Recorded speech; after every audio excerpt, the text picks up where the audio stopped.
Okay, what's going on, LBHT crew B? What is going on? Not much, man. What's going on with you? Man, it is Wednesday. Happy Wednesday. Shout out to everybody that's in the stream.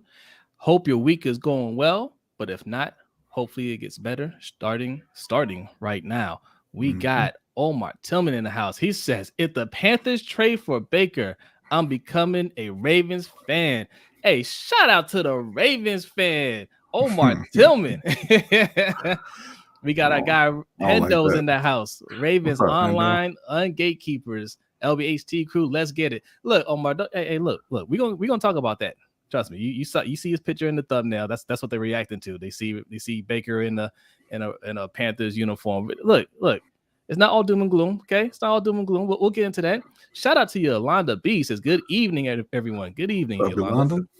Just Aloes in the house says hello, LBHT crew. Yes, and our guy Suge Knight 1323, Suge Knight 323, but on Twitch he is Suge Knight 1323. Make sure you follow him on Twitch. He says Celtics in 7. My friend, it's over. it's we're gonna talk about that too. We're gonna talk some NBA finals as well. All right, we got our guy OTR Mike, 1/3 of Ring Kings podcast and 1/4 of Off the Record podcast. Says yo, thanks for coming through, brother. Appreciate it. Tracy Hall's in the house says we ready. Yes. D Weezy's in the house says what up, crew? What's up with you? Yes. Zaul Martinez says hola, ¿cómo están? Bien, muy bien. Yes. Thanks for coming through, Zaul. Raven Ron's in the house. LBHT, what up? Lamar back at camp. Yep, we're gonna talk about that as well. And our guy Eric L. Shout out to Eric L. Says greetings, everyone. Eric? No, all is most excellent. Thanks for coming through. All right, look, we got a lot to get to. We might have a guest. We'll see if he joins us. I sent the link out a little too late, so that's on me. Look, I told you that's why we won't have guests on that much. We're bad at this. But we'll see if he comes through. If hopefully we can move some things around because he wants to come on and talk some NBA finals. So y'all think this stuff is real funny, but you ain't gonna be laughing when it's Lamar in Carolina. Just Alice says Brodny's soon to be new favorite QB, Baker Mayfield. Hey man, look, you ain't gonna be laughing when it's Lamar in Carolina. Look, I had some thoughts about that, man. It might be some unpopular thoughts, but we're gonna discuss it. We're gonna discuss it. All right. But look, you see the headline, we're gonna talk about Lamar Jackson, we're gonna talk about Baker Mayfield. And some other quarterback stuff. Nothing major, but some things that to speculate on. Jimmy Garoppolo for the 49ers. He's still out there. Obviously, he's not in the 49ers long-term plans. So what's the deal with him? Kyler Murray, who's been pretty I want to say vocal, but he's gotten his message across that he wants to be a $50 million man. Yes. So what's going on with that? And we're gonna talk some NBA finals and we're gonna talk some Ravens OTA. All right. But first, we like to start every show with a Black History fact. And B has a Black History fact for you. Yeah. So wanted to keep it lighter. Like we always say, these tend to be a little bit depressing. So going with a more of a modern Black history or history in the making. Just kind of wanted to spotlight a young Black filmmaker by the name of Garrett Bradley. She had a documentary in the Sundance Film Festival called Time, which kind of followed a family, the Richardson family, who the husband and wife, they had several kids and they were having a really tough time, and they felt like they were kind of had their backs against the wall, and they did something they shouldn't have done.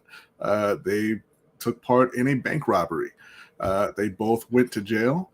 The wife went for 3.5 years, and then she got out, and the film Time kind of follows her as she's raising her kids and trying to get her husband out of jail, right? Kind of working through the appeals because he was sentenced to 60 years. So, it's following them as the family's growing and as she's trying to get him out of prison. Eventually, spoiler alert, he was released after 21 years. And so, it just kind of chronicles that whole journey. And the other reason I wanted to spotlight Garrett Bradley in particular was I had talked about on the show before the parable of the sower, which is a novel by Octavia Butler, an excellent novel. It's a kind of a sort of a post-apocalyptic story, kind of, but not really. Very kind of religious story, but not any established religion. It's kind of odd, but it's worth a read. It's about a young woman as she's kind of coming of age and how she's surviving in the new world. And it's being turned into a film. And Garrett Bradley has been picked to do the adaptation. Nice. So definitely something to be on the lookout for. It's doesn't have a date yet, but it is currently in development. Now, Octavia Butler, I believe she's considered to be like the godmother, I guess, of Black science fiction, right? Yeah. I've heard some of the stuff. I'm big into science fiction. I'm big into Black authors. N.K. Jemisin is probably my favorite author right now. So yeah, that's awesome. That's awesome. You know what's funny though? I was smiling when you said that they decided to rob a bank, because I don't know why, but like I love bank robbery stories. not ones that go wrong and end up with everybody in jail though. No. But as soon as you said bank robbery, it's just like, oh, like my ears always perk up when I hear bank robberies. I don't know why. I don't have any intentions of robbing the bank, but every time I hear those stories, I'm like, oh, tell me more. You know why? Because you can do it without a weapon and the money's all insured, and they tend to make for kind of funny stories with the people who are able to pull them off. Maybe that's it. Shout out to our guy Davon. He is in the house. It's hashtag LBHT crew. Yes, Matt Williams is in the house. Thanks for coming through. Yes, and Shug says Steelers giving their players contracts, unlike some teams. Yeah. So they signed jump right in there, I guess. Minkah Fitzpatrick got the biggest contract in NFL history for a safety. It was a 4-year deal, and he's making an average of a little bit over $18 million a year. I think most of the league would say, it's well deserved. I think Ravens fans would say, ha ha ha, he's not even a top safety. What are you doing? But yeah, no, congratulations to Minkah. Yeah, we're always for players getting their money. Look, when a rival you think makes a mistake, it's funny. We're gonna be laughing at the Browns a little bit in a little bit, right? But I'm always for players getting their money, man. I'm always happy for them, man. So yeah, shout out to you. Before you go to the next headline, I also want to point out, if you're new here, first, welcome. Hit that subscribe button, right? Also, if you're looking for the super chat, here's how we do super chat here. Right below $, LBHT Show. That's our Cash App. Also, that pin link in the description will take you to our stream elements. Either way, all you gotta do is leave a donation, leave your comment. You get a nice little animation right next to my face, right there. Okay. And also, we'll get into the Patreon stuff a little bit later. Patreon.com/LBHT Show if you want to be a member. All right, and support the show. Get you one of these nice shiny coins. Oh yes, I'm breaking it out early. Look at that. And somebody asked us about our fantasy football league. We're doing a dynasty league. We're doing a dynasty league right now. That's full, but we're doing a regular fantasy league closer to the season starting. So if you're interested in that, patreon.com/LBHT Show. Sign up for the $10 tier. All right. Okay. What's up, Black Daniels? Thanks for coming through, man. All right. Okay. What we got next? Next up, depends on where you want to go. I guess we'll skip the finals for now. And yes. Man, I guess we'll talk about Baker. The rumors out there, the unfounded, dirty rumors that Carolina is looking to trade for Baker Mayfield still. Make it make sense. It doesn't. It doesn't make any sense at all. I mean, if you really thought that Baker Mayfield was that guy, that he was a franchise quarterback, you would have got the deal done already. You wouldn't be quibbling over who was going to pay, the rest of his guaranteed salary. You don't think he's that. So what's the point? You spent a second, a fourth, and a sixth on Sam Darnold, then immediately picked up his 5th-year option. So you're stuck paying that $18 million right now. Then you went and you traded a 3rd-round pick so that you could use a 3rd-round pick on Matt Corral. So he's going through his first OTAs and mini camps and everything right now. Why would you bring in another quarterback to put ahead of him when you're supposed to be using this year to kind of evaluate what you have in Matt Corral? And I think that the answer to that question is Matt Rule and him not being, him not having a job security, right? He can't go out there and say Matt Corral's our quarterback and we're just going to let him take the bumps this year because he's going to be fired. He wants to find a veteran quarterback who he thinks can win him whatever the magic number is, 7, 8, 9 games that saves his job. Yes. Which is why when you think about firing a coach, you should fire that coach. You don't bring him back and say, hey, okay, you've got 1 year to prove to me that you deserve this job. No. If you think that he's not your guy, then fire him, let him move on and go prove it somewhere else. Because when you have people in that kind of lame duck situation, they make these short-term decisions that never really work out, and they hamstring you in the long term as well. Yeah. So I agree with everything you're saying. I do. Right. At the core of it all, it's just fire Matt Rule and start clean, right? But they already decided they're keeping Matt Rule, at least for this year. We assume this is a kind of a lame duck year, right? But, he's still fighting for his job, and it makes sense that he's not going to lean on what round did you get Matt Corral in? 4th round? 3rd round. 3rd round. You're not going to lean on the 3rd round quarterback, although, he shows some promise, right? Like there's some potential there. And absolutely, I would love to see Matt Corral just get an opportunity to play. But I don't think it's the worst thing in the world if you get Baker Mayfield, right? As long as you don't try to sign him to any kind of deal, you just let him play out this year, and maybe you get some of that vintage chip on the shoulder Baker Mayfield, and you can have a better year than than what we thought was going to happen this year, because we at the end of the year we thought going into this year they weren't going to be watchable. Okay, but here's the question: why have a better year? Why? Just Alice saying because Baker's better than Darnold. That's why. Not saying much, but it's true. Yeah, he might be better than Darnold, but why? So if he can take you from 5 wins to 9 wins, what do you get out of that? Well, are you going to sign him to be your long-term quarterback? Because at that point, he's taking you out of contention for Bryce Young and CJ Stroud, which is where your focus needs to be if Matt Corral is not the guy. That's why this year has to be Matt Corral plays and we find out if he can be a franchise quarterback. If he can't, then they need to go get one.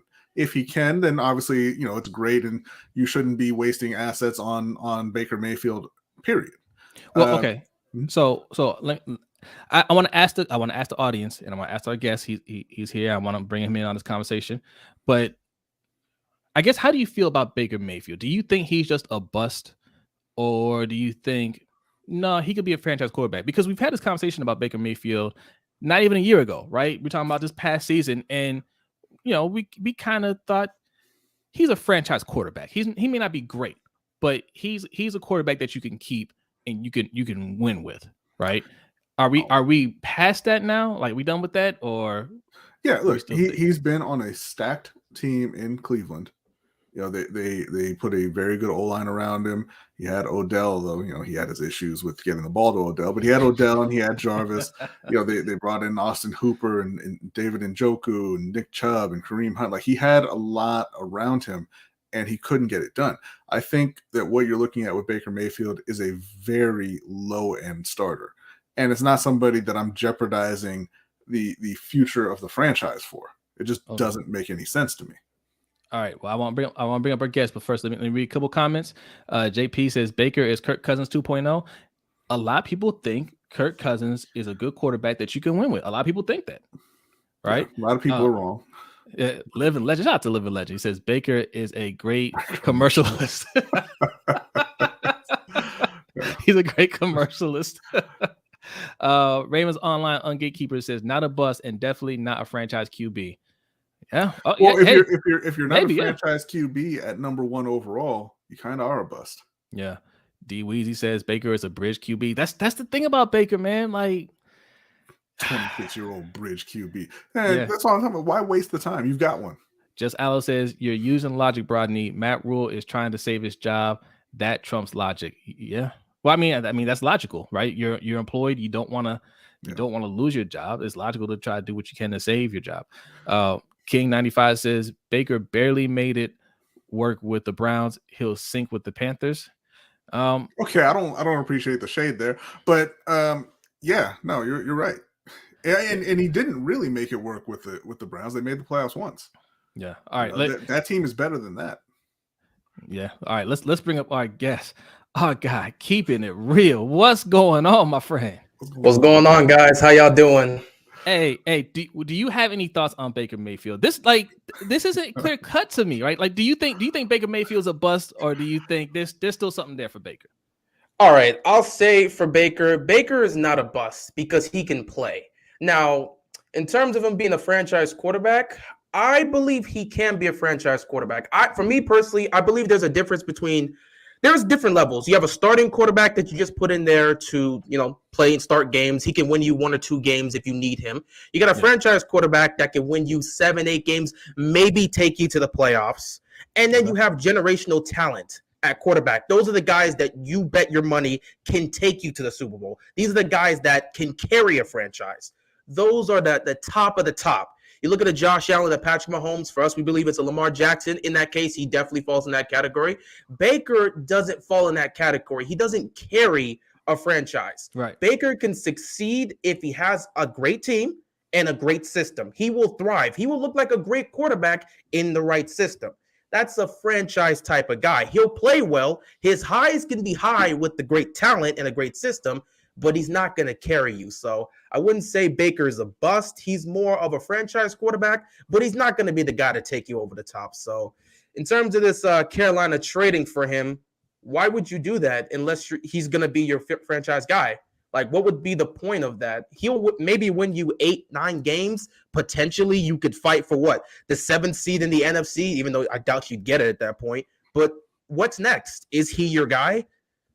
I think that is the point for Matt Rule. Well, not just Matt Rule, right? David, not Tepper.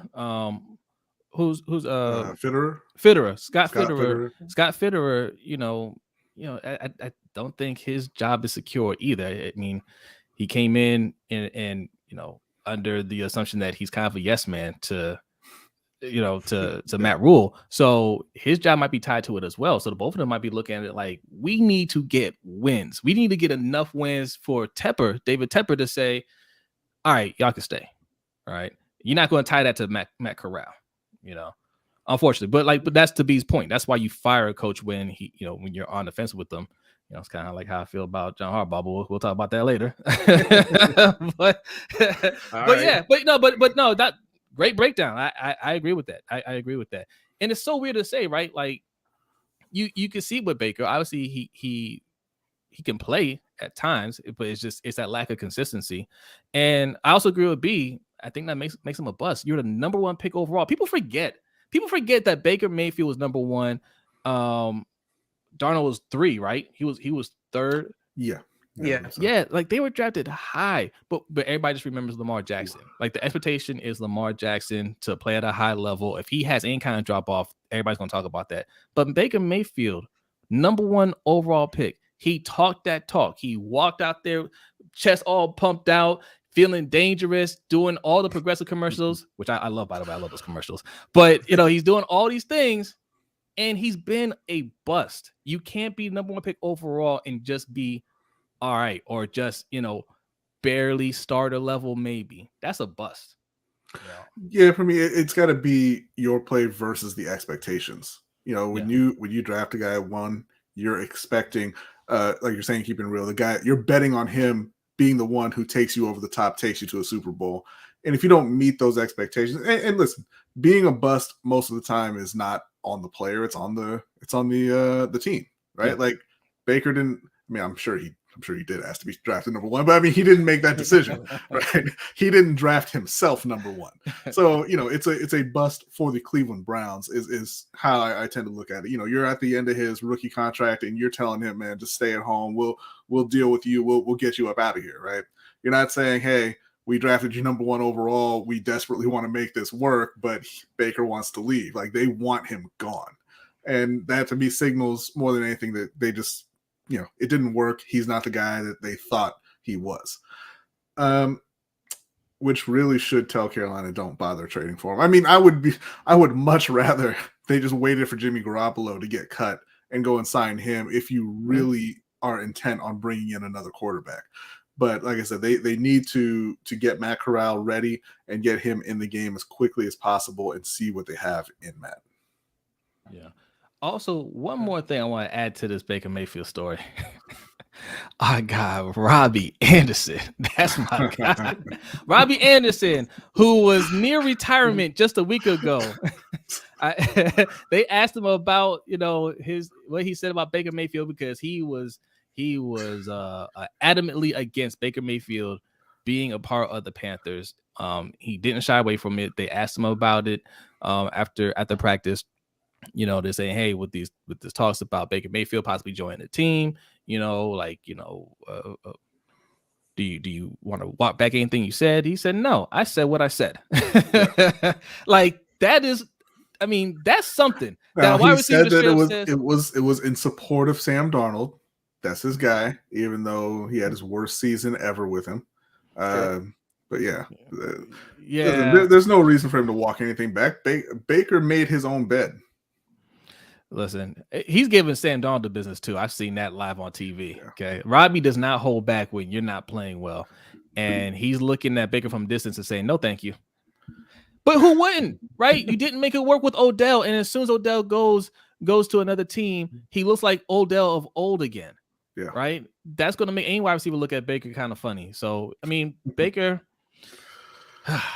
Man, look, good luck to him. Yeah, best of luck to Baker. I mean, that whole receiver thing was bad. With the whole Odell situation, the fact that because Odell in New York, he was that guy. It went from Odell carrying Eli's on his last leg in the Giants to him being completely unrecognizable with Cleveland. How can a quarterback who's younger and supposed to be that guy to carry, how can you not be able to make it work with Odell? Then the second he gets released, he joins up with Matthew Stafford, and they're able to make it work. One can argue he would have gone off in the Super Bowl if he didn't get hurt. Yeah, he looked like he was getting ready to dominate. Yeah. Griff says that commercial career is over. I don't know. The way he's pumping out those commercials, man, he might have 5 more just in reserve. In the vault, if you will. Look, they're good commercials. I like the commercials. So they're fantastic. You don't have to be a good player to get these commercials. Yeah. And yes, he's also doing Hulu. Somebody called him Hulu Mayfield. That's what Mafioso B said. Yes, Hulu Mayfield. Yes. Baker is a progressive QB. Yes. JP says Baker can play where he can see. Too bad he's short. Yeah. You got. I got a lot to say about my potential future quarterback. All I'll say is I'm gonna be watching a lot of Ravens games this year. Just Alo said, if Baker was a 32nd pick, he wouldn't be a bust, but he was the first pick, ergo bust. Yeah, I think at 32nd, I think if you're a first round pick, there's expectations for you to at least be a starter, right? I don't know. 32nd, yeah, I can see that. Yeah.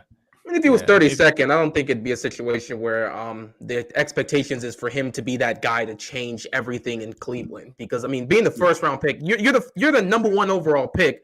You're supposed to be that guy to change everything. But the 32nd pick, it kind of fell damn near close to the second round. So it's like, we'll see if you could be a quality starter. Maybe you could be that guy who could be our potential franchise guy. But being the number 1 versus being 32, that's 2 far separate expectations put on you. Yeah, especially when you're talking about quarterbacks, because when a team believes that a quarterback is that guy, we've seen, what teams will trade to move up and get that guy. So if they let a quarterback fall, and say, hey, you know what, we can draft a tight end, and then we can trade back and trade back and then maybe trade back up into the round, it's because you don't really think he's that guy. You're kind of hopeful, but you don't really believe it. Shout out to Dan. He says, "Dang, y'all started with the Panthers news first. I need to watch the replay. I'm late, but hey, y'all, what's up, Danity? Thanks for coming through. What's going on? You know, I wish you would send us a DM too, Danity. You know, we're trying to give you free stuff or whatever." That's okay. That's okay. Who hit us up? JP. JP hit us up. JP did, and I want to let you know, JP. They have not shipped it yet. They sent me an email. They are dealing with some shipping delays, but I'll let you know when it's on the way. Who was the other winner? Was it King? King, you're in here, King. I saw you. You're in here. Hit us up, okay? We got free stuff for you. All right, okay. Yes. It's crazy how we went from this time last year to saying, yeah, he's a franchise QB. They're going to pay him a lot of money. This is what we were saying. Yeah, the Browns are going to pay him a lot of money, and you know he's worth it. He's a franchise QB. He got you to the playoffs. He got you a playoff win. You know, you just keep building around him, and now it's just like, nah, I wouldn't touch him. you can't even give him away. The craziest part to me is that nobody is interested. I mean, except for, you know, obviously, but nobody else is trying to get in and get Baker. You know, that speaks volumes to me. And it's the same thing with Jimmy G. Like nobody really believes. Like what has Jimmy Garoppolo done to anybody except take the 49ers to the Super Bowl and then to another conference championship game, and nobody wants him. Yeah, right? Yeah. It's a little odd. True. It's a little okay. odd. But Danny's gonna. Okay, all right. Thank you, Danny. Shout out to Sancho Mac. What's up with you, bro? Thanks for coming through. What's going on? All right, NBA Finals. Let's do it. Let's do it. All right. Yes. All right. So the Golden State Warriors take a 3-2 lead. Man, it was looking a little iffy for a second. They started hot. They went up by 16 points, and I was like, okay, Golden State's not playing around. And then they let the Celtics battle back, and I was like, oh. And take the lead. What was it, 12 threes in a row that Boston hit at one point? Yes, they got hot. Man. So, all right, look, we're gonna let Keeping It Real start it off. What are your thoughts on the finals? So is it over, or does Boston still have a chance? You let me know your thoughts. All right, I would say Boston still has a chance because this is a team that's been able to respond throughout the postseason when their back's on the wall. They were down 3-2 in the second round against the Milwaukee Bucks, the defending champions Milwaukee Bucks, and they went to Giannis's house and found a way to survive, forced a Game 7, won that at home. They get to the conference finals. They end up blowing a Game 6. Jimmy Butler goes off, and we're all of a sudden they're heading on the road for a Game 7 in Miami, and they found a way to beat my team. I'm not hurt about that, but it is what it is. But they found a way to get that victory. Once again, their back's on the wall. This time, they'll be at their house, but their back is on the wall. So I believe they have an opportunity to respond. I don't think it's over exactly yet. However, I mean, I wouldn't be surprised if it is. Originally coming into the series, I picked the Warriors in 6, and it looks like that could very well happen, so I wouldn't be surprised. But Boston's been resilient, and they found ways to win in tough situations, so I don't think it's over. I will say this, though. If they were to, whether it's Game 6 or Game 7, if they were to lose this series, I think the two games that Ime Udoka and this whole team as when they look back at the film, Games 4 and Games 5 are going to be the two that they're going to have to really look at. Game 4 was up for grabs, and that's a game they probably should have won. And they let Steph go off in the fourth quarter, and that one was tough to deal with, but hey, it's Steph Curry. So they came into Game 5 with the mindset, we're going to get him off the three-point line. We're going to make sure he can't take those shots, make him uncomfortable. That's what you want. You have to let the other guys beat you. Yeah, they did that. You want to have the other guys beat you. Steph cannot be the one to beat you, and they did that. They battled back after starting off slow. So I think Game 5 might actually be the one that hurts them the most because they took the lead. They came in with the game plan to stop Steph. It worked, and it helped them come back into it. And what happens? The other guys go off, and they let those other guys beat them. That is going to be the difference maker in this series. And if they lose, Game 5 will be a series they look back on and wonder, how did we let that happen? Especially when they take the lead late, man. If you're a Boston fan, that hurts.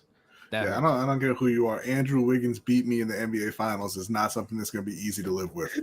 That's going to Jordan be Poole. tough, Jordan Poole hitting the clutch swallow. shot at the buzzer at the end of the third quarter.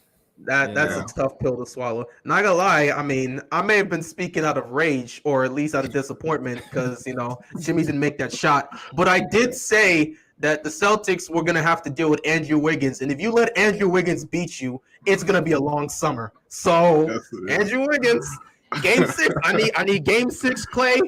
I need Maple Jordan apparently, and I need Curry to go off and close this out.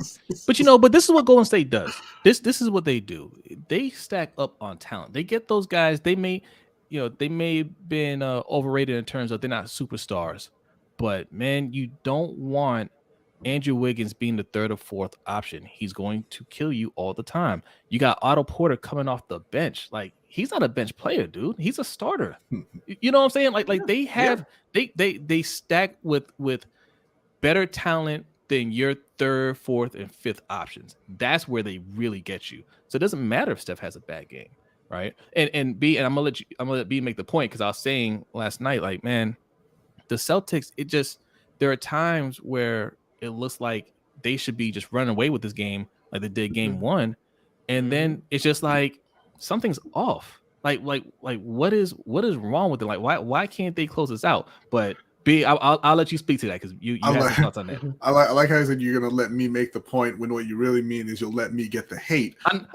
What's missing? No, I'm not. Well, I'm not going to steal your point. That's what I'm saying. I'm not going to steal your take. No, what's missing in Boston is that Jason Tatum is not the guy that everybody is saying that he is just yet.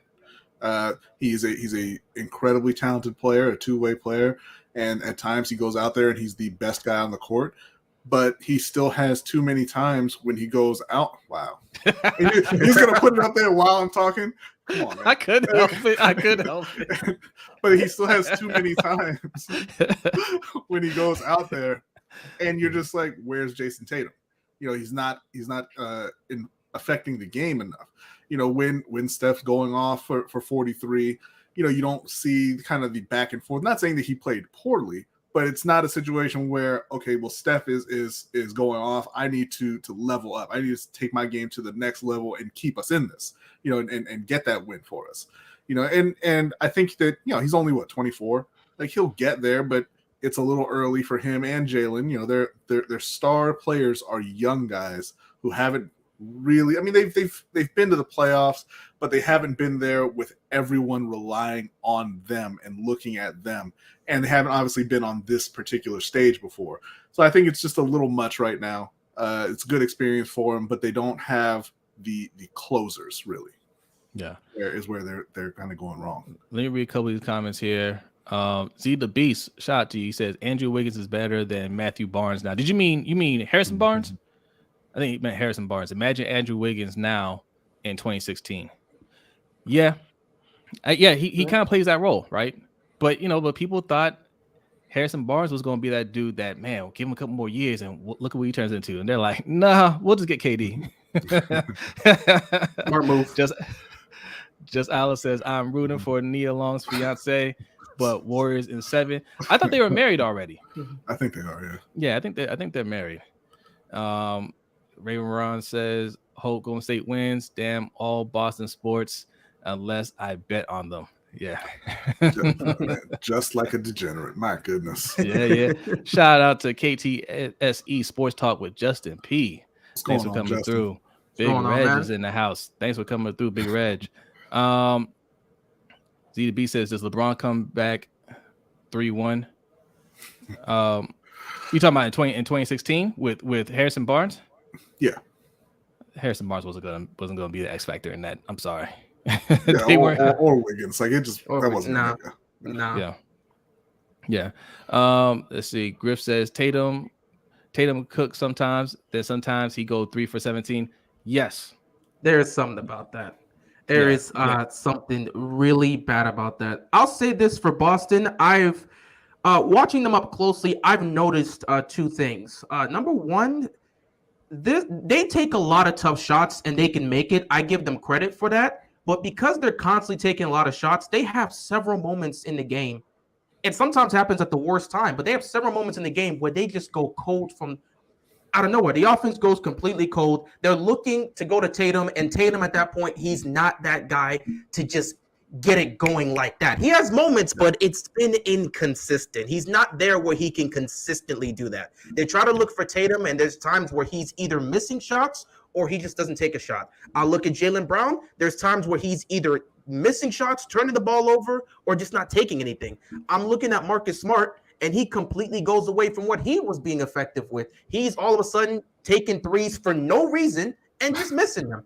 And it's just like their offense at times, they go cold for like 2 to 3 minutes. They've done this throughout the playoffs. They did this in Milwaukee series. They did this with Miami. They'll just spend like 2 to 3 minutes going straight cold. It almost cost them game 7 because they'll just go these spurts where they can't get anything going offensively and they start turning over the ball. Another thing is, for some reason, I don't know why, but they continue, they'll do something successful. They'll find something that works. And then when they get to the fourth quarter, they'll completely go away from it. Jason Tatum and Jaylen Brown are really effective when they're driving to the basket. You know, they're able to get to the rim and score there easily. But for some reason, especially with Tatum, in the fourth quarter, all of a sudden, let me start hitting these step back threes. Let me try to hit these contested jump shots. Let me hit these fadeaway jump shots over Wiggins. Why are you going to shoot a fadeaway? You know what I think it is? You know what I think it is? I think fatigue plays in because they play hard defense. They're the number one defensive team in the league, and that takes it out of you, right? And you're playing. I mean, it's a physical series, and you get to the fourth quarter. You know, the driving to the lane isn't as attractive as it was in the first quarter, right? And it could be a little bit of self-doubt as well, right? True. You know, that takes a lot of confidence in that moment to say, you know what, I'm Jason Tatum, I'm taking over right now. And, you know, if you don't necessarily, you know, have that kind of confidence, you're going to say, hey, you know, I'll take what they're giving me, you know, as opposed to I'm going to impose my will on this defense. I'm getting to the basket and I'm at the very least going to get to the free throw line. You say, well, you know, I can probably get this turnaround fade away, you know, and maybe that'll go down, you know. Yeah. Hopefully I'll hit that shot, as opposed, you know, instead of saying I'm going to do exactly what we need to have done, which is kind of the difference between those top tier players and everybody else. All right, and shout out to Anonymous. He says Celtics in 7 and Brown is MVP. No. Brown, no. It's not going to happen. They're gonna give it to Tatum. Brown, look. To me, I told B like I just don't see enough. Look, Jaylen Brown hasn't played bad, but you know it seems like the expectation is for Tatum to take that next step, and not so much for Jaylen Brown. I need to see more from Jaylen Brown as well. That you know, like I need to see more for him. You can't put it all on Jason Tatum. Jason Tatum, if he's not having a hot night, it's just like, well, you know, we're not winning, right? Like we're not winning. Jaylen Brown needs to be that guy. Like, no, I'll take over now. I'm not seeing that from him. But I think it's going to be over. We haven't even made our predictions yet, have we? I think it's going to be over. I picked the Celtics. I didn't pick the Celtics. I picked them to make it a 7-game series. I picked Golden State in 7. I thought the Celtics would push it to 7, but I also told B last time the other night if Golden State won Game 5, it's not going 7 because Golden State is going to close out. You're not going to get Steph Curry to go 0 for 17 from threes again. Okay, that's not happening. It's over. Game 6. When is Game 6? What day is that? It's tomorrow. Tomorrow. Oh, okay. They decided to cut down the time off. So, okay. So tomorrow, I think that's gonna be it. I think Steph and Clay, the Splash Brothers, are gonna be getting their 4th ring. All right. I think. And Draymond, are you just gonna leave him out? I mean, he's there, but and Backpack Dre gonna get his 4th ring. Yeah. Look, so I mean, I don't want to say prematurely. You know, like. Anything can happen, but congratulations to those guys. Okay, real quick, your guys' prediction. Who wins Game 6? Keeping it real. Who wins Game 6? Well, coming into the series, I picked the Warriors to win in 6. They're up 3-2 with Game 6 happening tomorrow. I will assume that they're going to win that game because I trust the Warriors more in this situation than the Boston team right now. That seems like they're trying to figure out what they do down the stretch. Tatum himself has not had a great series, and unless he gives you one of those crazy games where he goes off, I don't see how. Well, you would have to get that, or you would have to get a similar situation to like a game 3 where Tatum was doing well, Brown was doing well, Horford came in, and Marcus Smart. You got to have multiple guys come in, and they all got to be on their A game. So you get that or an amazing performance from Tatum, and you could force a game 7. But I don't see a situation where Steph Curry plays the way he played in game 5. Him going over from the three-point line, that's not happening again. We all know about game 6 Clay, and it's happening here. And they haven't really been able to stop Wiggins in this series at all. And what he's been doing defensively against Tatum and what Draymond has been doing defensively against Brown has been has been extremely effective. And I just don't see, unless we're going to see an amazing performance from Tatum or this team just stands up and shows us the biggest fight they've shown us this season, I don't see how they're going to survive game 6. So I got the Warriors. All right, B. Yeah, I also picked the Warriors in 6 before the series. I changed it to Warriors in 5 because I thought, after that second game that they were going to cruise, but they let me down on that one. But I'm taking the Warriors tomorrow. I think that I've talked a lot about Golden State and this being kind of their last run, right? I think that Memphis is there. I think that this is the summer where Luka really, he kind of wakes up and says, I need to take things even more seriously, come in shape and all that. Hopefully they get him some help there. I think, you got Boston with their young guys, like I said, going through this experience for the first time. They're going to come out better for it. You've still got Milwaukee there, when Chris Middleton gets healthy. You got Brooklyn coming back for whatever that's worth, I guess. And that's right.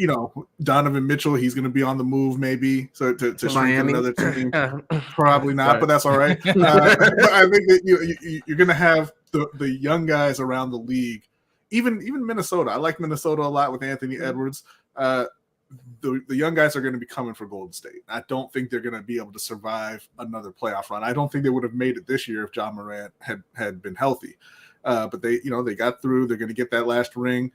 And I think they know that tonight or tomorrow night is the night. And you're going to see the best from all of them. When I say all of them, I mean the big 3. Even Draymond, I think Draymond's going to have his best game of the series. I'm not a big believer in Jordan Poole at all. I think he's a little bit of fool's gold, but I think he shows up when they need him. And I think they put Boston away in a close game because I think Boston's going to bring it as well. But it's going to be Golden State. All right, so all 3 of us picked Golden State to close it out tomorrow. Okay, so that's it. Congrats to the Warriors. All right, Boston, you ain't even got to show up. It's over. Okay, so we still got to talk some Ravens, some Lamar Jackson showing up. All right. We're gonna do lunch money bets first. Keep it real. You got time? You got time to hang out for a minute? I got time. Okay, all right. We got to take care of our gambling degenerates first. Okay. Yes, we got to take care of you. All right, because we had, was it 2 weeks ago? D Weezy did not show up, and the fans were not happy about that. Shout out to Chris White. He says Warriors get to 5 in the next 2 seasons. Oh, okay. Wow. He says they got one more in them. Hey, I'm with you, Chris, because they got a secret weapon. And you know what that secret weapon is? Wiseman. Oh, yes. No. Yes. Well, yes and no. He's going to be a secret weapon in that he'll be part of the package that brings Donovan Mitchell to Golden State. If that happens, I'm done. Just give the Warriors another title, man. Don't sleep on Wiseman. Don't sleep on him. Okay, it's time for you gambling degenerates to get your pen and paper ready. Jot down these hot notes, okay? Get your money out. Get your notes out, because D Weezy has got. Oh, yeah, I brought him up. My bad. D Weezy has got the bets for you. What is up, D Weezy? What's going on, fellas? Hey man, how you doing? How are we doing? How we do last week? I don't have last week's numbers up in front of me, but I do have a nice slate to get into, some of which centering on game 6 and a little bit of variety. I got to do like I do, and so I'm going to keep with my ways. But going into Game 6. I already heard somebody mention Mr. Game 6, and that's where I'm gonna be going with this first one. Basically, it's a bit of a parlay, but Klay Thompson to put up 29 points and Golden State to win plus 800. A little bit out there, but you've seen crazier things happen, and it's Game 6. You gonna bet against Mr. Game 6? Yeah. Good point. Not today. Nah. Let's see. And a bit of a correlated move with that. I am looking at Golden State Warriors team points total to go over 103.5. That's a bit of plus money as is. The books are at least gauging it that Boston's going to come in and play a little bit more defense and hopefully be able to shut them down a little bit. I don't think that's going to be the case. I think Golden State comes in with a lot of confidence because they were able to play through and fight through those deficiencies that have typically held them back in the past. And that being said, this is the wrong type of team to come into a stadium with confidence, regardless of who they're playing, where they're playing. We saw even as Klay in earlier games, he just didn't have it, and he was still going out and putting up 15, or well, actually at least 18 points and over 20 in two other separate games. Those ain't scrub performances. Right. Yeah. Right. So moving on to my next one, I got Curry under 5.5 rebounds. I think we won't see him be able to rack up the boards as much. Robert Williams probably playing about 100% as far as health. I do think Looney avoids the foul trouble we saw in Game 5. I'm still upset about it. 3 fouls in 4 minutes. How do you do that? It's crazy. Yes, it really is. An NBA professional got 3 fouls in 4 minutes. I mean, shocked, just downright shocked. But and he didn't even start, mind you. But that's a Jose level performance right there. I could give you four good fouls. Just don't keep me out there too long. But yeah, that being said, I think with we saw a bit of uptake in Draymond's performance. Williams being healthy, Looney playing more. Wiggins has been clearly dedicated more to hitting the boards.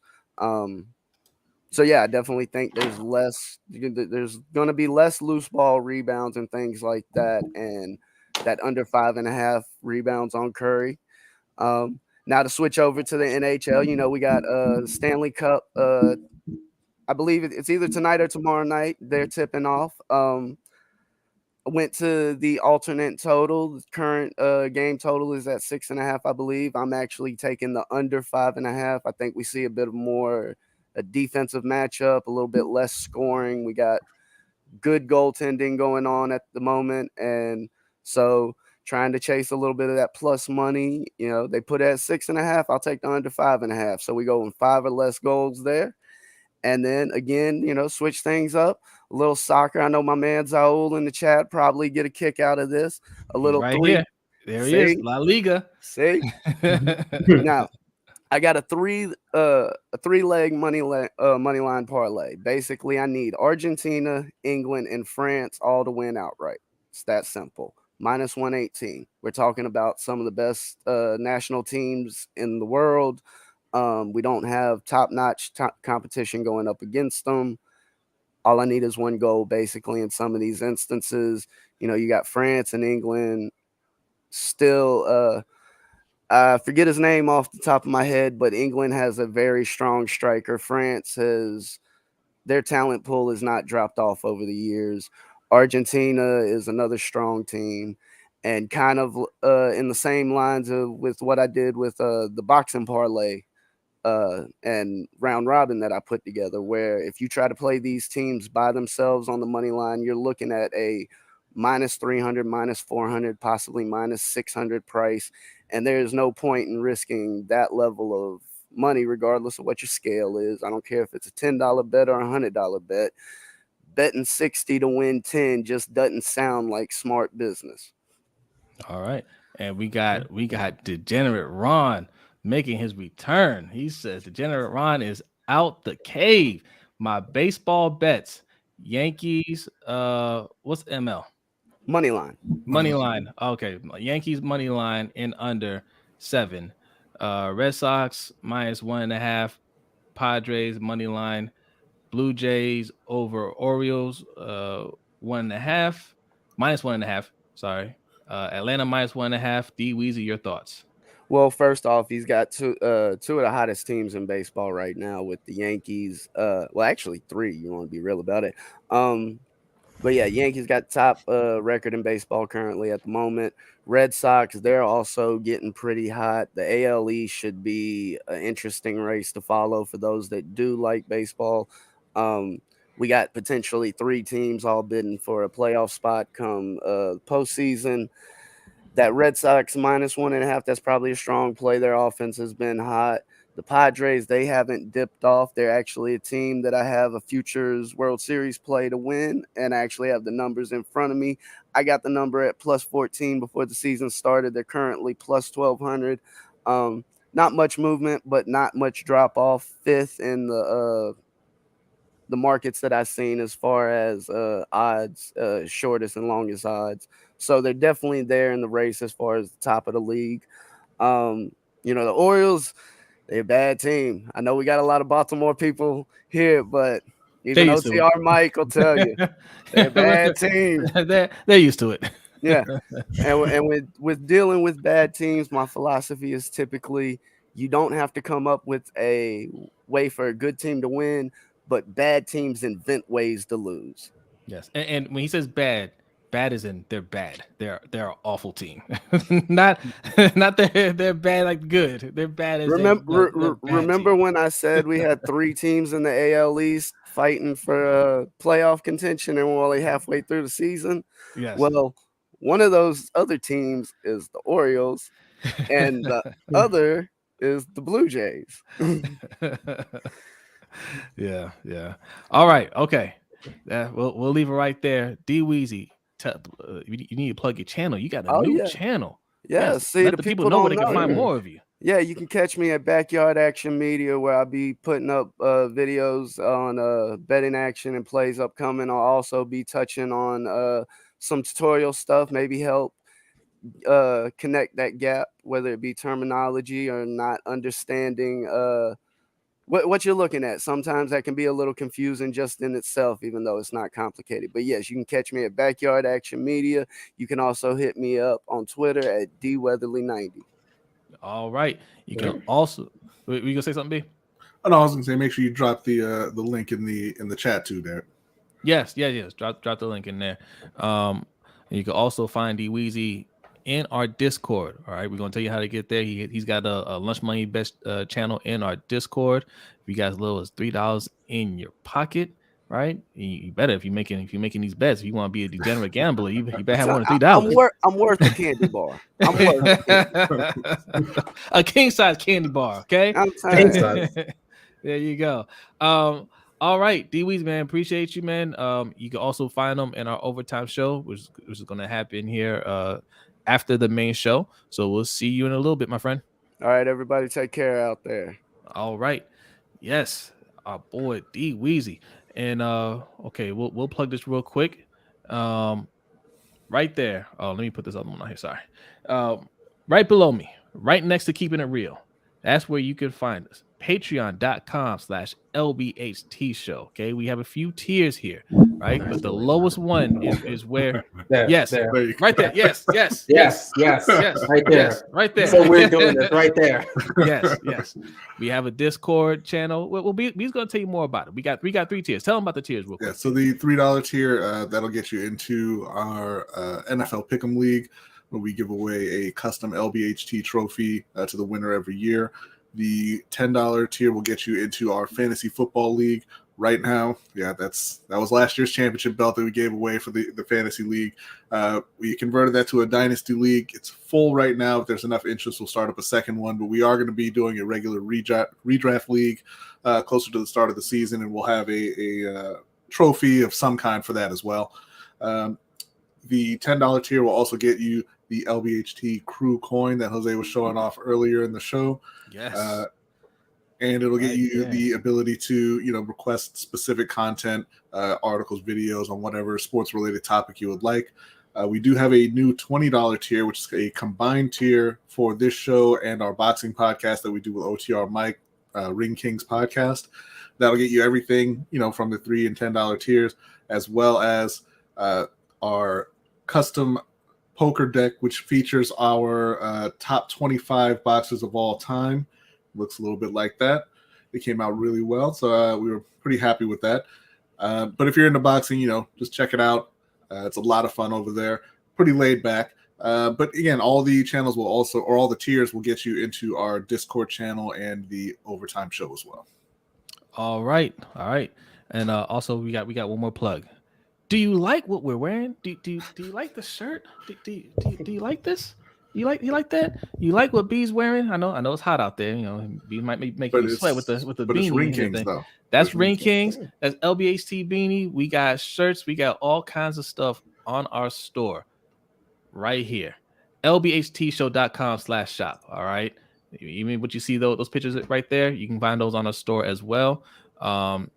Danny's about to get some free merch. She can tell you, what she picks from there, what she thinks of it. I know a few people in the chat have bought some stuff off the store. They say they like it, fits well, looks good. So, go onto the site, LBHTShow.com/shop, and see something that you might be interested in, and let us know what you think of it. Because we're always trying to make changes and update stuff, upgrade stuff to give you guys what you like.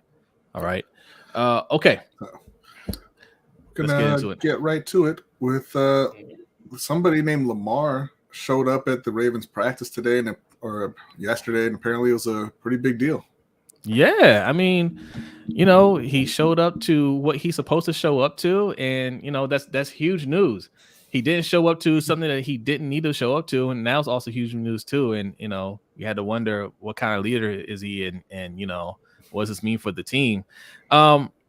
I'll tell you what it means for the team. It tells you that they're not looking good.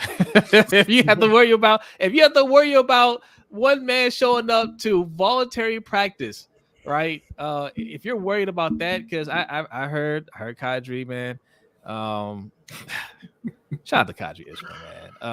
I like to do, but I got some issues with a couple of things he said. But it ain't just him. But they're just like, hey, look, you're supposed to be the leader, and it says a lot if you're not there. No, it just says it's voluntary, and he doesn't have to be there.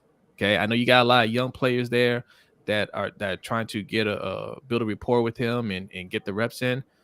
But whose fault is that? Why do we have so many young players there that are just now, trying to learn how to play football, right, or learn how to play in the league? Who put that team together? Was that Lamar? Did Lamar say, get all these guys on the team, right? And I'm not going to be here to help develop them. Or did he say, I need some help? And they're like, I got you. I got you. We got this guy named James Prochet. Okay. He's the best route runner. He's got the best hands. We got Tylen Wallace. We got Devin Duvernay, right? All of them combined for less than 1,000 yards in their career and 2 touchdowns. Okay. That's what they have.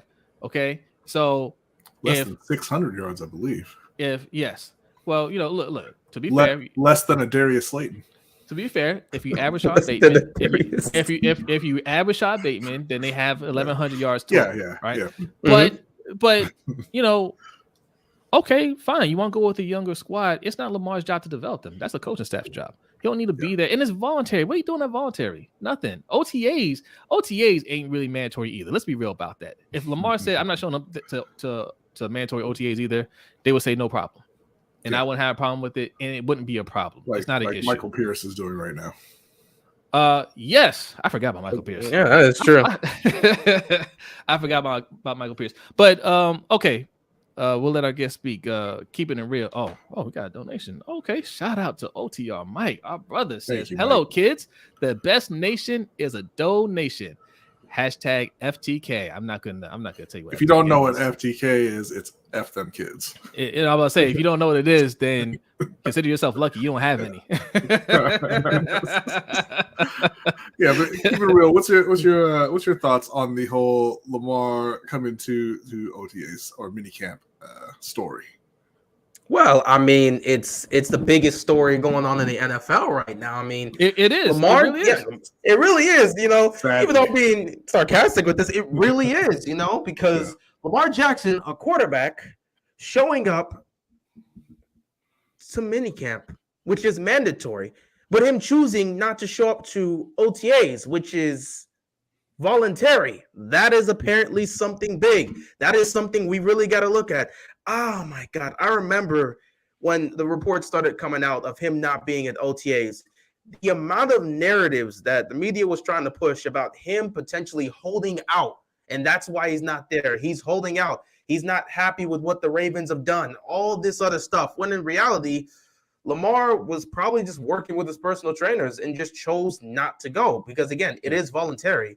And you don't even really do much in OTAs. It's basically a team organized workout. There's not much you're really doing there. If you want to show up, cool. If you don't, it is what it is.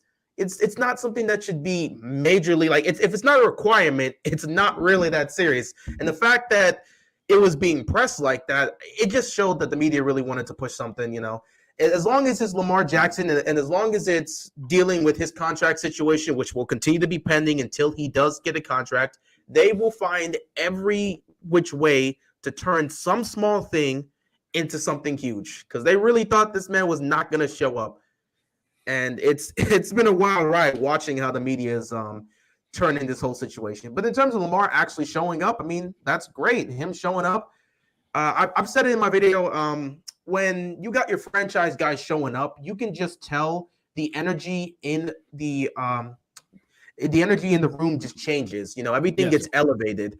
The fan base gets elevated. The team, the teammates, the coaching staff, the personnel, everybody there at that facility, everything elevates when your franchise guy is there. And they even spoke on it too. You know, Lamar being in the building, there's a different energy there. So it's great to have him back out there working with his guys, just putting in the work. And from what we've seen so far, it's only been 2 days, obviously.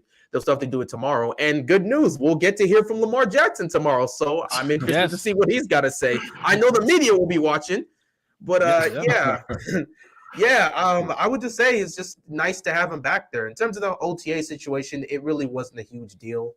The media just wanted to push that because they're constantly focused on him not having a contract. But in terms of him being here, I'm glad he's here. He seems to be in good shape. He seems to be throwing the ball well. Mark Andrews talked about him having more zip in the past, and he's really throwing it now. And because he's jacked now. He's jacked. Oh yeah, he's got muscles. You can see pictures of it. It's like rookie year Lamar, and then Lamar now. There's a clear difference. So I want that's the next thing I want to talk about. But first, let me give a shout out to our brother Ferris for the $50 tip, man. Appreciate it. Thank you, Ferris. Says practice. We talking practice, not a game, not a game. But practice. Yeah. All right. And to your point too, keeping it real about the energy being different, that man last year in Carolina, when Cam showed up, when they signed Cam, mid-season, the fan base and the team and everybody went from, man, this season's over, I don't even want to watch these games, to immediately, like the next day, hadn't even seen him play yet. The next day, we might make the playoffs. Oh yeah, it didn't happen, but yeah, it changes the way you feel. It changes everything. Listen, I thought the sky was the limit when they got Cam back, but that's also why, again, I don't like to write Cam off, and we talked about it a couple weeks ago. I think they should bring back Cam, right? If you're looking at Baker Mayfield, you should bring back Cam because if anything, Cam is going to sell tickets. He's going to put butts in the seat. Like fans were done. That was it last year. Like they knew, you guys knew you weren't going anywhere. It was over as soon as they signed Cam. Everybody was right back in it, right? Like they're right back in it. You want to sell this season? Even look, if Cam doesn't have anything left, he doesn't have anything left. But he is a hometown favorite over there. Let him try one more time and finish out his career as a Panther. Fans will get behind that. They're not going to get behind Baker, or the damn sure ain't going to get behind Sam Darnold. All right. No. So, but wait, but the Lamar Jack situation. I want to talk about this because I brought up Kadri Ishmael earlier, and I saw his tweet. I should have screenshotted it so I could put exactly what he said. But long story short, he was criticizing it a little bit. He would try to say he wasn't. He was making an observation. You were throwing a little shade, man. Basically saying the extra muscle and everything is going to slow him down a little bit, right? He said like it's not necessarily a good thing that he's getting jacked. And then he went into his long explanation about the type of workouts and muscle groups that is working and all this stuff. And somebody asked him like, do you know his routine? Do you talk to his trainer or whatever? And he basically tried to do the, oh well, you guys thinking I know, but you didn't answer the question. Do you know what his whole routine is, or are you just looking at some of the stuff that we're seeing online and just kind of making your drawing your opinion from that? Now, to be fair, you might know. I mean, like, he's plugged in. He might know, right? But my thing is this: if these things slow him down a little bit, so what? He has a stronger arm, right? And so what if it slows him down in terms of athleticism? He's a quarterback. Why are you so hyper focused on what he can do with his feet? He is one of the top passers. If you believe in him, why are you so worried about the other stuff? He's getting a stronger arm. They say so far he's looked great in practice, right? He's got more touch on the pass. Those are the things that you should be focused on. But the reality is, there are a lot of people that pretend that they're Team Lamar, but low key they just don't believe in him as a passer. And our thing is, if you don't believe in him as a passer, you shouldn't want him on the team. And Anonymous is pointing this out, kind of saying, will Mr. Jackson be more vocal on running less? And he has been already saying he doesn't want to run as much. He is a quarterback. He doesn't want to be out there running QB power every other play, and he shouldn't. It's fine to add on muscle, add on bulk, and be able to kind of take the hits a little bit better. He hasn't finished the last couple of seasons, or he's finished hurt the last couple of seasons. Yeah. I think in terms of him running, if he loses a little speed, he's still the fastest guy out there, first off. But as you're saying, Jose, the more important thing is you shouldn't be running him the way that you are. Right. It's past time to transition out of this baby's first offense with Greg Roman and get a real coordinator in there and see where Lamar can take you. They rely on him to be the main rushing attack. That's why I say we don't have a great run system. I don't even call it a good run system. We have Lamar Jackson. And if Lamar Jackson isn't running the ball, you don't look like anything, and that's why people like Kadri, people are looking at it like they're trying to make sure he's not doing anything to lose that speed, because he's the one that they expect to break a big play, not J.K. Dobbins. Although I expect more out of J.K. Dobbins. I think he can be really good if you give him the ball, but we don't really expect that from J.K. Dobbins to break out big runs. We definitely don't expect that from Gus Edwards, right? If they do, that's just an added bonus. But we're not going into the season saying you guys got to be some playmakers. We expect you to be playmakers. You expect Lamar to be the playmaker and everybody else to eat off of Lamar. So, thoughts? Keeping it real. Yeah, I agree on his bulkiness. I agree with both your takes. I don't see how this would be a negative. Him putting on muscle to take those shots will definitely help, because last year he got hurt in the pocket. The year before he got knocked out in the divisional round. So him adding on muscle will help him take those hits. And even if he loses a little bit speed, so what? He's probably going to be he's going to be the fastest guy out there, so it's not going to matter. And even if he does lose that speed, he's not trying to run. Lamar has been very vocal about this. He wants to throw the football. He doesn't want to have to continue to rely on his legs. He only runs when he needs to, but he's not trying to be out there running all the damn time. So I just don't see it as a negative. And I agree with another one of your points where you guys were talking about the Ravens. Just the run game. The run game, there is no system. It's just Lamar. And I've pointed to that over the last couple of years as to why there are people that don't believe in Lamar Jackson's ability to throw the football. It's year 5 at this point. Either you believe he can consistently throw the football or you don't. Do you believe in his ability to throw or do you not? It's year 5. You got to make a decision. And a lot of people don't believe in it because they see him running all the time. So I sat back and said, well, this is the Ravens' fault for that. I got to put it on them. You guys are the ones that prioritize his legs over his arm. So when everybody's seeing him take off this time and he's your main guy in the running game, what is anyone supposed to believe? It's hard to gain that trust in his ability to throw. We've seen his capabilities, but when you're using your quarterback as your primary runner in your running system, it's hard for anybody to sit back and say, you know what, that guy can really throw the football.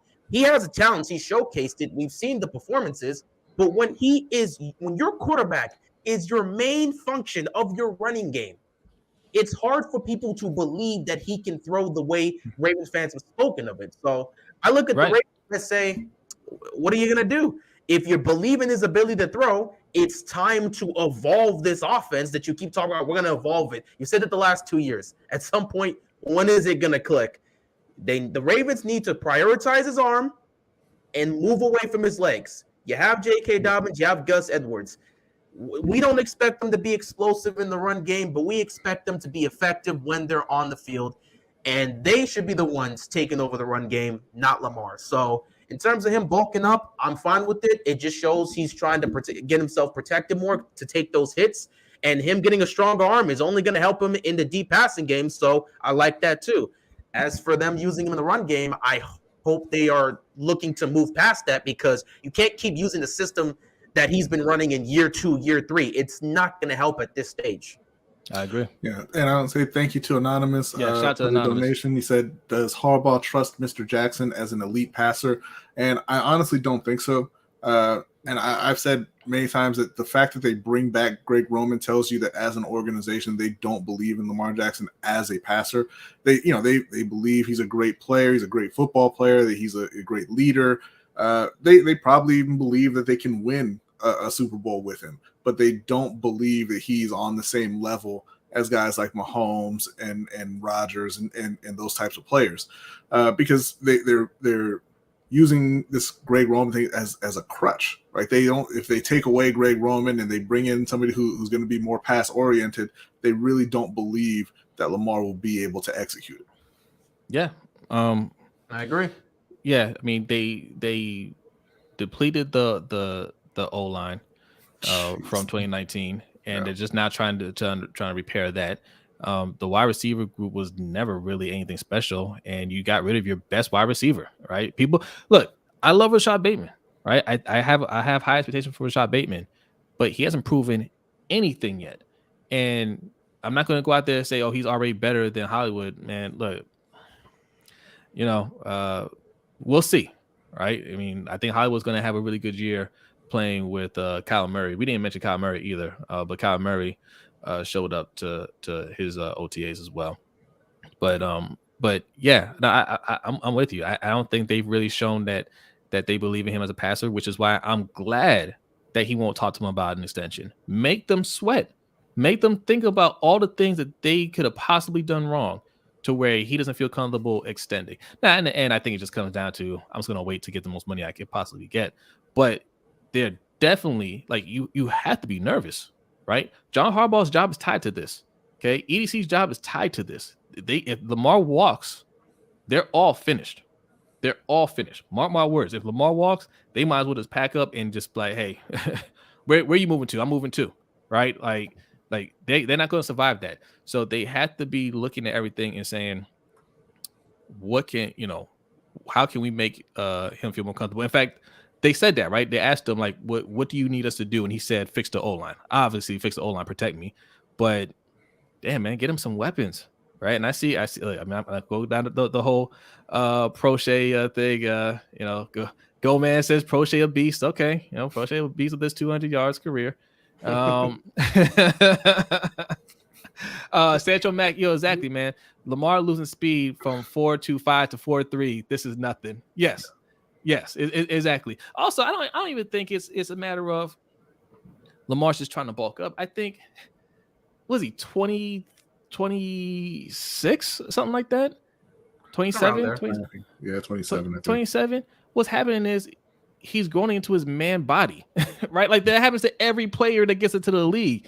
They after a few years, they grow into their grown man body, and this is just him transforming into that. You expected him to be just skinny college kid Lamar his whole career? No, of course not. Well, yeah, he's hitting his physical prime. Yeah, so, you know, he's bigger, stronger, and like I said, he may be faster. You know, yeah, we'll I saw him running with those weighted vests. I was just like, man, like how fast are you trying to run there, bro? Like, so Danity had a comment here, so we can kind of transition just into the general OTA talks. He said, talk about a wolf in sheep's clothing finally getting his walking papers after carrying a bear on his back. Yes, talking about Derek Wolfe. Derek Wolfe. Yes. Derek had a hip surgery or a second hip surgery, and the Ravens didn't really appreciate it, I guess, and they settled with him, so he's gone. But yeah, the pictures of him out in the woods carrying a bear were probably, I mean, I'm sure it had nothing to do with it, right? Like, you know, he was fine to do that. And this is just a separate thing that he needed to get done, but it's not a good look. It's not great optics. I'll say that. To be carrying a bear out in the woods and be like, nah. I'm too hurt to practice. Yeah. Look, I mean that's a non-story. We never really expected Derek Wolfe to come back, right?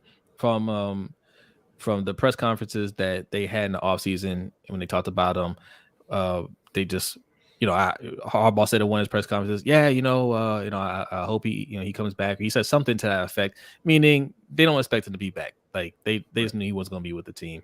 So that was just, you know, that was nothing. I didn't care about him hunting a bear. It was funny, right? It was funny, but you know, he was never actually going to be a part of his team. What does bother me is Michael Pierce not being there, because I think they said something about him getting into shape, right? Or he wasn't. No, that was Marcus Williams.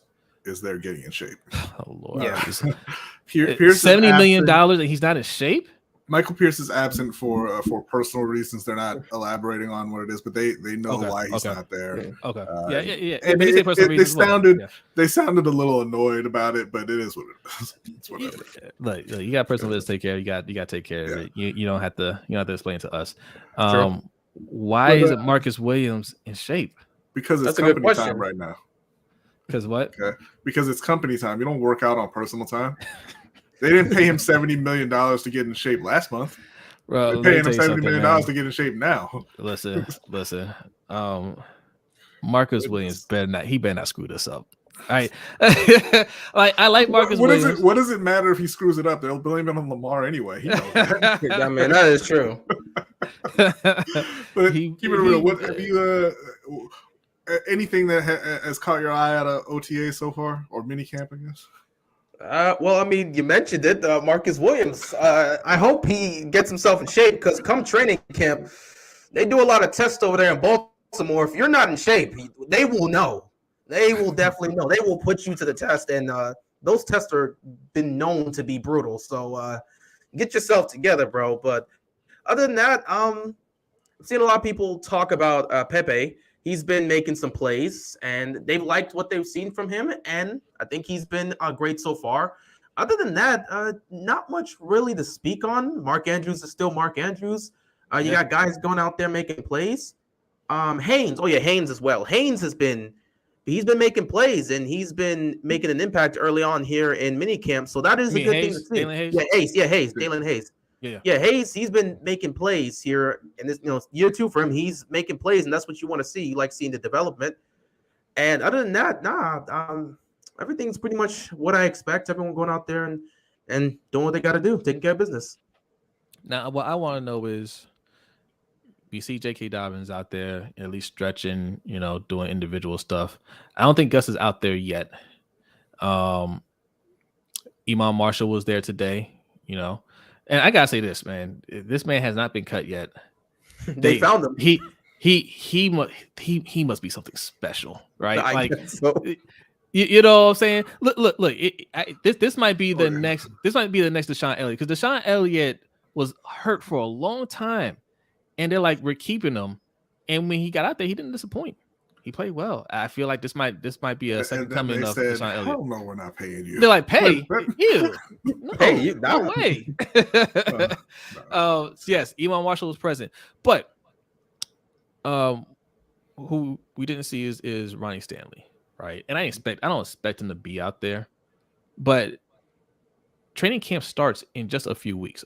After OTAs is wrapped up, training camp is only like 3 weeks, I think, away, or 3 or 4 weeks away from that. Will he be present for that? Right? Because they say he's progressing pretty well, and that he should be taking part at least summer training camp, right? Or is he going to have to just start out on the PUP list? That's what I want to look out for in training camp. Is he going to be able to make it back for at least the back end of training camp? He doesn't have to play any games, but is he at least going to be able to go out there and practice? Because if he misses all training camp and he's got to start on the PUP list, then, you know, we're not going to see him for probably the majority of the season, if we're being honest. That's something that nobody's really talking about, because he's missed, you know, all of last year. If he put him on a PUP list, he's missing at least 6 games. He's got to, you know, come back, practice, get into shape. So he's going to miss even more games. So we might not see him until like week 9, you know. But if they're saying he's good enough to attend training camp and at least go out there, do individual stuff, that's going to be looking good, right? He might be coming back sooner rather than later. So that's something I just wanted to point out, because we need him. We need them. All right, let's read a couple of these comments. Man, let's fire up this bonus time too, because we are already 20 minutes over. We're gonna do bonus time, and then if you want to hang out with us some more, you can go to patreon.com/LBHT Show, sign up, and we will be doing the overtime show. We do that every Wednesday right after the main show. All right. Let's see here. Attitude Pop says muscle doesn't slow you down. Look at DK and especially Tyreek. Tyreek, literally one of the most jacked guys in the league, and runs a 4.2. Muscles can't slow you down. Depends on how you develop your muscles, right? And that's kind of what I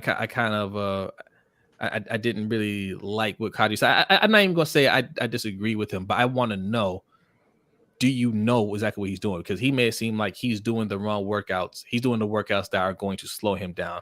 And I don't know if he knows that for a fact or not, but somebody asked him about that and he kind of sidestepped that question. So, you know, that kind of leads me to believe that you don't really know. All right. And we got a donation here. Keeping it real, what do you think about this? The question is, will the Ravens offense be balanced in 2022? That's a good question. Huh. Yeah. Will it be balanced in 2022? I mean, the run game is going to be there. Getting back J.K. Dobbins and Gus Edwards is going to tremendously improve the run game, but it all depends on how they go about the pass game. Are they looking, because last season they were forced to pass. I don't believe they would have passed the amount of times they were passing with Lamar if you have J.K. Dobbins and Gus Edwards. So with them back, will the passing game, how much is that going to decrease in terms of how much they utilize the passing game versus how much they utilize the running game? Because the Ravens they have a run-first mindset. They love to run the football. I hope we can get to a balance. I think it can be somewhat close. It depends on what the system's going to be in the passing game and what improvements, plus this 20% of new plays that Greg Roman apparently has added that Lamar has to learn. Depending on what the passing game is going to look, I mean, it's probably 2 or 3 plays. But again, I'm not an offensive coordinator. That's the Madden added 3,000 animations this year, right? Exactly. But yeah, it comes down to the system that they choose to run in the pass game. I think they have a shot to. It all depends on how they're going to execute in the pass game, because I think the running game is going to be much more improved, and it's going to be more utilized when you have your 2 best backs on the field together. So yes, I think the running game is going to take a huge increase from last year because you got your guys back, and we may see we'll probably see we're not going to probably, we will definitely see a decrease in the usage of the passing game. The question is, how much of that decrease are we going to see?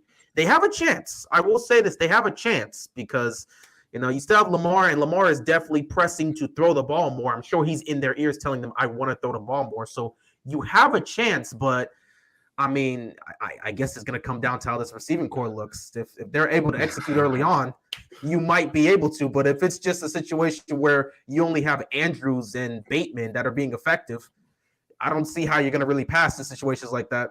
So we'll see. Yeah. First off, thank you so much to Anonymous for the donation. Yes, thank you.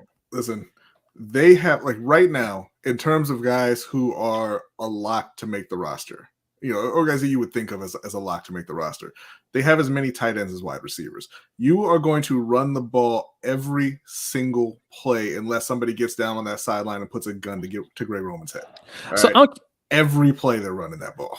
Yeah, I'm curious. There's some people in here that, hey, they like the potential of the wide receiver core. They think that the wide receivers are going to be fine.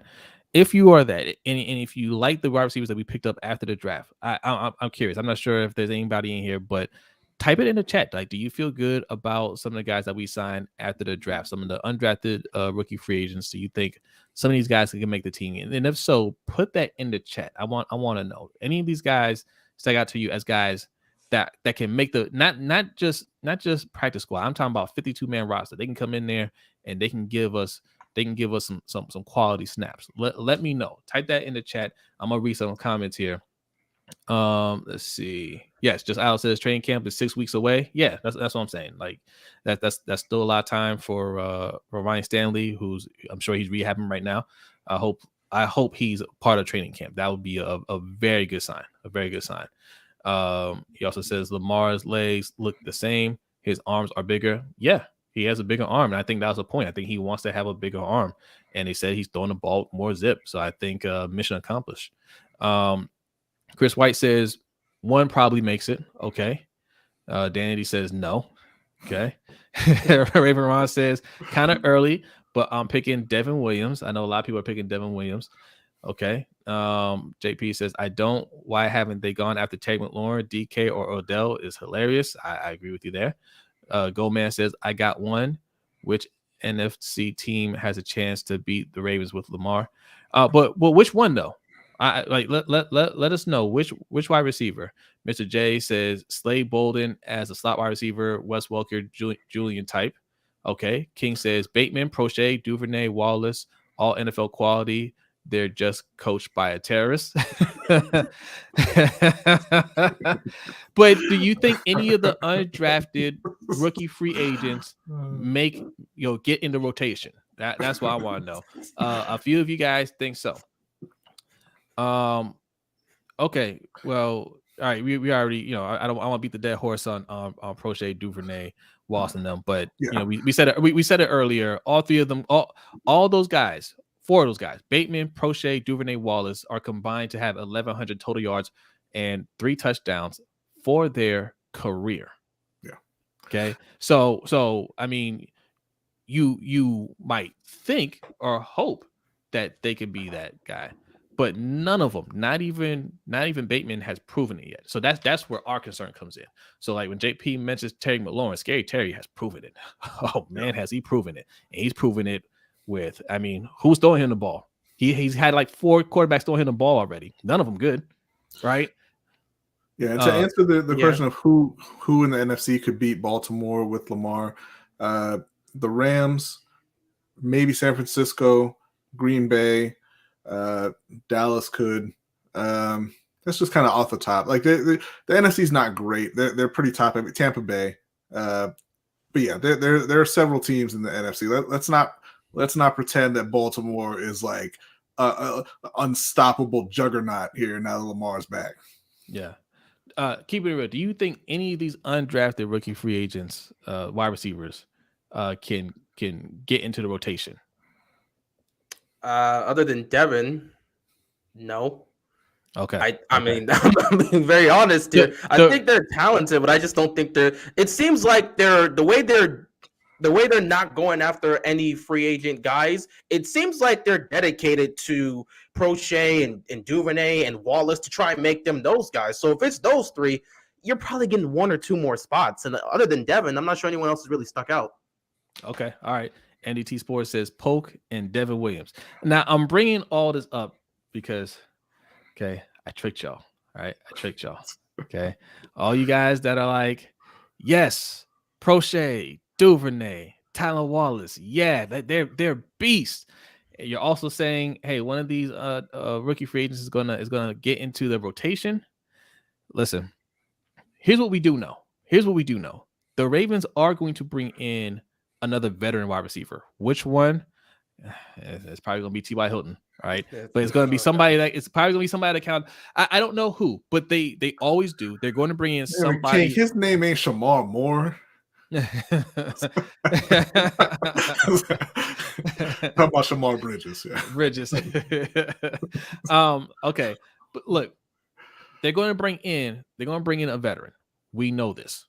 We know this. They're going to bring in somebody. So you got Bateman, you have your veteran, you got Duvernay, who's definitely. I mean, they're going to try to work him in more. I know that because he's a stud on special teams, and they want to see that converts over onto the field.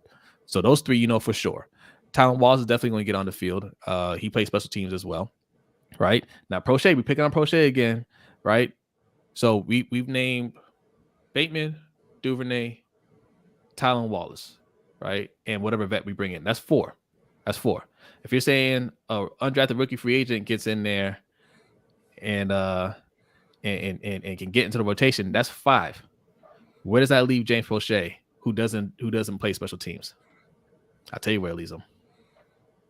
Cut. Yes, I said it.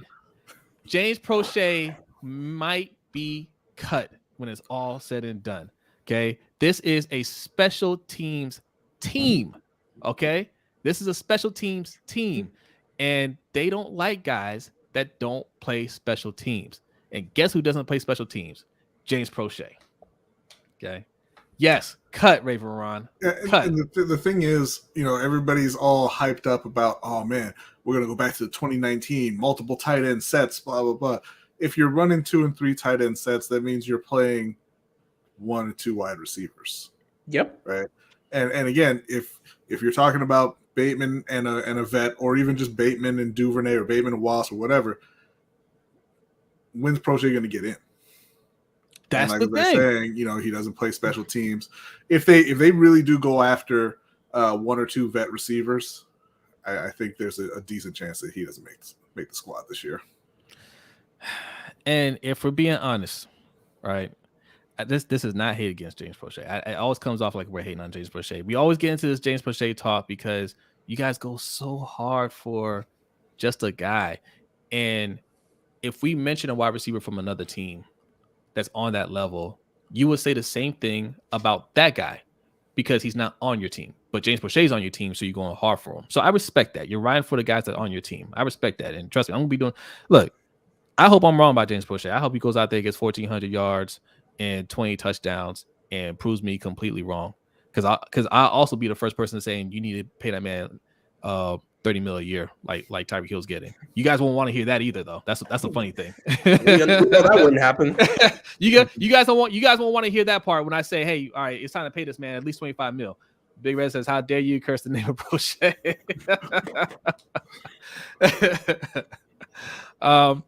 Okay, NXT Sports. I'm not going to say Prochet is trash because we talked to his uncle.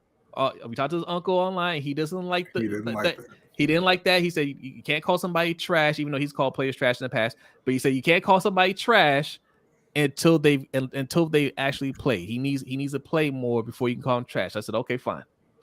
We'll let your nephew play a little bit more before we call him. I'm not even gonna call him trash. I like Prochet. I think he's fine. He's just a guy. That's all. I'm not gonna go as far as say he's a trash, but look. If I throw some names out there, wide receivers, you guys would be like, "Oh, that dude's trash. Oh, that guy's nothing. He's nothing special." They're all better than Prochet, though, right? I heard Couch Rider mention Quintez Cephas, and he kind of wrote off Quintez Cephas as, "Oh, who's that? He's nobody. He's better than Prochet, more productive than Prochet." Right? I mean, Jalen Reagor, he's been pretty bad. But I mean, yeah, you know what? No, I'm gonna give that one to James. James is better than Jalen Reagor. Jalen Reagor's pretty bad. Jalen Reagor's pretty bad. Yes, yeah. But I mean, there's a lot of there's a lot of talented wide receivers out there. That's our point. It's not even to say anything bad about Prochet. There's a lot of talent out there, and Prochet doesn't do anything that makes him stand out from those other guys. Prochet got them hands. There's a lot of wide receivers that got hands, bro. Yeah, does he though? I mean, shout out to Go Man. I mean, look, But no, okay. I'm not taking that away. I think what he does well. It's just I just don't think it's well enough. That's why he doesn't get more snaps, right? He can run a route, he'll catch the ball, great, but he's not doing anything else after that. He's not a big body wide receiver, right? So he can't really be that possession wide receiver that they want him to be. He's not a deep threat, blocking. He's not a short threat. He's not an intermediate threat. Unless they just don't cover him like the Denver game that everyone likes to remember. But yeah, they didn't cover him in that game. Well, what happened on that play? He didn't score a touchdown. You know what I'm saying? Like that's the thing. Like he's not a playmaker, and he also doesn't play special teams. He doesn't do anything to make him stand out to get on the field more. So keeping it real, if you had your choice of who the Ravens added to the wide receiver core between now and the start of the season, who would it be? If I had a choice between all the guys we have on our roster right now? Oh, no, if they're going to add somebody. Add somebody? Yes. Who's available? That would you got Julio Jones, you got Will Fuller, you got T.Y. Hilton.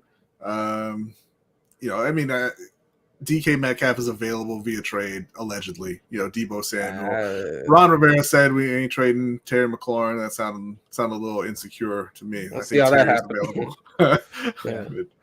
Yeah. I mean, the guys I would want, obviously, you would look at one of those three with Terry, Debo, and DK, but realistically, I don't see the Ravens going after that. The chat said Cole Beasley and Odell are also available. Yeah. Odell, I don't even know how many games he would even be able to play because he's coming off of that injury that he suffered in the Super Bowl. So the best, one of the best ones out there would be Fuller. My problem is he can't stay healthy. So I don't want to deal with another Sammy Watkins situation. He is better than Sammy right now, but that's true. He can't stay out of trouble and he can't stay healthy. So the guy's talented, but I can't. He's on the field. He can play. I think that Odell wouldn't actually be bad because I don't really believe Baltimore would need him for the regular season necessarily. If everybody shows up the way that we all think they can, and Lamar comes in, he plays better than last year. He plays up to the standard that we know he can play up to. I think they'll get to the playoffs, And if they can do that, and maybe Odell makes it back for the last couple of games of the season or something like that, and then they have him for the playoff run, that would be huge for them. Because that's really where they need the upgrade in wide receiver talent is in the playoffs. You just brought that up. And that was what I was thinking. We all believe the Ravens will add a veteran receiver at some point. We all have that consensus. My question is, when? Will they do it at some point this offseason? Or will they do it like a Dez situation where they wait until later down the road and bring him in? And with Odell, with the injuries, I'm thinking that is a possibility. If nobody takes him this offseason and he spends that time getting himself together, getting back into being healthy 100%, could Baltimore potentially look at him? Because he did say it, we would need him for the playoffs. Could Baltimore try to grab him later down the road, late in the season, try to get him here accustomed for those last couple weeks, and then utilize him in the playoffs? That could be the case. If that happens, I would say Odell has a chance to be in Baltimore. If it's the offseason, it's probably going to be T.Y. Hilton. I would rather just get a Julio maybe, but it'd be T.Y. Hilton. Everybody seems so resigned, like it's T.Y. God. Because they tried to sign him last year. Suge says, want to know who trash? Christian Bale. Oh, here we go. He has, keeping it real, Suge has personal beef with Christian Bale. I don't know if you ever heard that audio of Christian Bale screaming at somebody on the set. We believe that was Suge that he was screaming at. Okay, he's got beef with the man, and he just believes Christian Bale is the worst Batman out of all the Batmans ever. And I think it's mad talk, but that's Suge for you. Okay. All right, couple more, and we're getting out of here. We bonus tonight. You all right, Davon? We need to shut it down. Yes. A couple more, as in two more. That's one. Okay. All right. And the winner is MDT Sports. Okay. Odell wants to be LA. That will be cool. Ravens sign him, but Oh, he wants to be in LA or Vegas. Yeah. I can see that. I can see that. I think he wants to stay in LA, and I honestly think he's going to resign to LA. Right? I think it's one of those things where they're not going to sign to a whole year. That's not fair. What? I mean, they've already got Cooper Kupp and Allen Robinson. They don't need Odell. I think they're just saying, hey, rehab, when you get healthy, you come right back here. Why not? Like they're the team that'll do it. Yeah. He'll end up getting 2 rings. That'd be disgusting. Oh my god! If he ends up back in the LA, I mean, might as well put the Rams in the Super Bowl again. They got Bobby Wagner too, guys. That is true. All right, I forgot they put Matt Stafford has pulled off the greatest career turnaround of all time. He about to be a 2-time Super Bowl champion. You know what? I'm gonna say, bro. He stuck through in Detroit all this time, just waiting for a moment like this. Like he was waiting for this. He's like, I couldn't win with Megatron. I can't get this team anywhere. LA, you beat me. Let's go. All right, we're going to end it there. If you guys want to hang out some more, go man. This was fun, guys. Thank y'all. Hey, thank you, Go Man. Appreciate you coming through.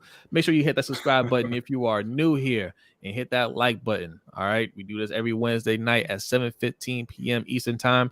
Also, following that up, we do the Bonus Time Show, which is what we're getting ready to do right now. Also, Keeping It Real. Tell them where to find you. Yes. As always, keeping it real here. You can find me on my YouTube channel called Keeping It Real right there. You can also find me on Twitter, Keeping It Real 721. That's where I just post. I don't really be on there that much, but I still occasionally tweet about the games. And you know me, I still cover the NFL, covering the NBA, just like these guys. Always appreciate you guys having me here. And yeah, I mean, those are the only 2 spots you're gonna find me on. Yes, and if you want play-by-play of the NBA Finals, that is the channel to go to. I always go to his channel, even if I don't always comment. I'm always on there. You know, when he's doing the play-by-play, and I'll have it on TV. But if I get up, I gotta go do something around the house, I carry my phone. I'm listening to Keeping It Real. He does a great job with that. So go subscribe over there. Make sure you follow him. He does all kinds of sports, and he's in depth. As you can see, you watched him all night. He knows his sports. So make sure you go over there and subscribe. All right.